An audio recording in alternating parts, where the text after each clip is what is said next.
The wonders of having a 72-volt system.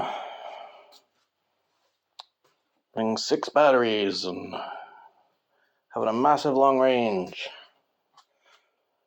And worked great for, about, let's see. Well, about an hour of riding altogether, and then stopped working. Stopped working and couldn't figure out why. So I did some testing and experimenting and trying a whole bunch of different things to get the motor to chooch, and she wouldn't chooch. Turns out that motor isn't intended to run on 72 volts and shut down from being overpowered. Hop down to 60, couldn't do it. Hop down to 48, could do it, but that controller is not made for 48 volts. The motor's made for 48 volts, and it came with a controller. So I figure, what the hell, hook it up and see what happens. So I hooked it up, and I saw what happened. I just gotta not lose this because it's a part of this one. And this will go on to someone who can actually use it.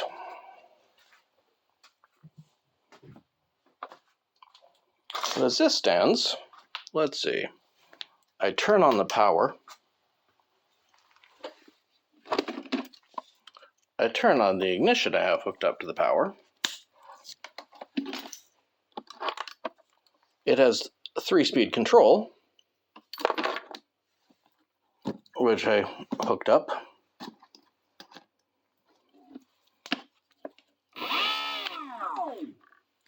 All of a sudden she chooched. It even has, let's see if I can find the right wire for that, reverse. Now what happens when I hook up the reverse?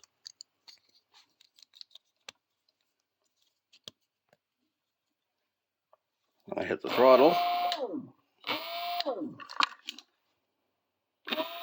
And it goes in reverse. So that reverse, doing these things up and undoing with one hand is not the way it's intended to be. But with some effort, it can be done. That, instead of being a little clip wire that goes on all the time, I'm going to put a switch on it. Mount it up in there somewhere. So, it's got throttle. Slow. Set the speed to slow. Go slower. Set speed to middle or high.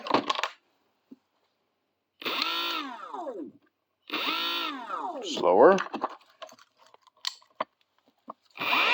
Faster. Flip it all the way up. Middle seems to be the fastest speed, so I'll just set it there. Yep. So it sets up and spins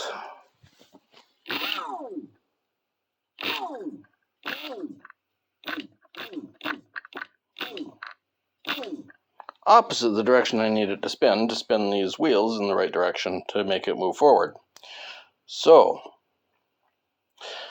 I have to take this axle out. Wiring's no problem. I'll just disconnect all the little clips all the way up along here and put them all connected to this one. But this has got the gear wheel on this side for the chain. But I got to set it up with the motor with the gear wheel on this side, which means I got to take this axle out, flip it over, take this axle out, flip it over, and put it back in. So that goes on this side and this goes on that side. And that's got to be flipped around the other direction. And that little bracket has to go on this side and this little bolt has to go on that side. And reconnect the brakes on this side. That is probably going to be the most difficult part of this whole process. Like I said, rewiring, not a problem. I can do that. Being disappointed that I don't have a 72 volt system anymore. Yeah, I can live with that. Disappointment is something I'm used to. But I will say this is a lot easier.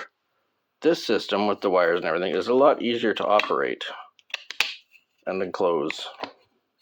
Let's bend the wires the right way. It's a lot easier to use than the other one was.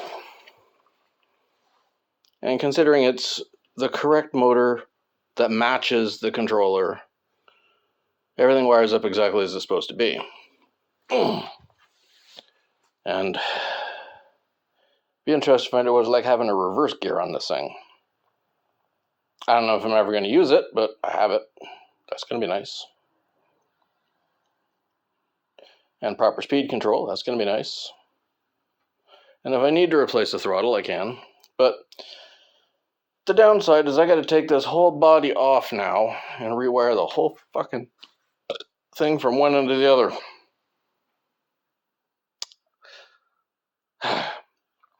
That's not going to be fun. But at least it'll work properly for more than an hour. Okay, talk to you later.